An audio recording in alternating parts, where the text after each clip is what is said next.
And we're down to a minute and a half here, so we're running, I mean, it's not going to be many more laps. Denny Hamlin goes to the top of the chart with Austin Dillon. Got one sideways. And around turn one, in the wall. And that is Reed Sorenson. I think it was that quarter panel and the damage he had to the rear of that car that probably caused that accident. Clint Bowyer had been trying to get past Sorenson, to no avail.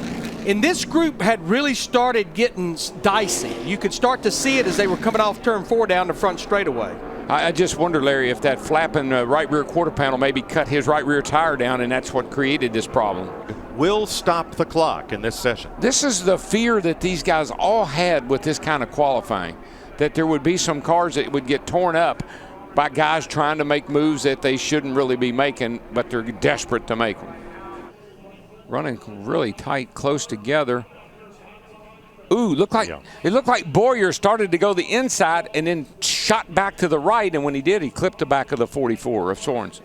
Hard to tell from that angle if perhaps Bowyer got turned by the car behind him. It's kind of hard to tell. These two guys were mad at each other leaving pit road.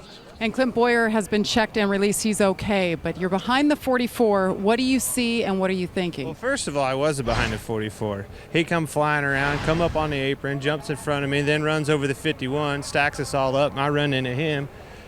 It's idiotic to be out here doing this anyway. There's no sense in being able to trying to put on some cute show for whatever the hell this is.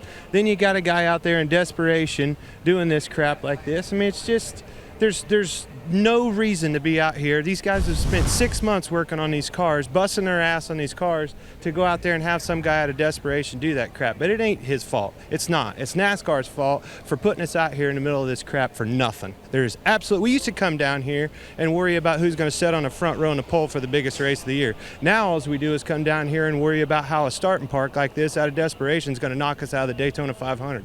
We've been in meetings for 45 minutes just trying to figure out what in the hell everybody's going to do just so we can make the race. It's stupid. There's no sense in doing this.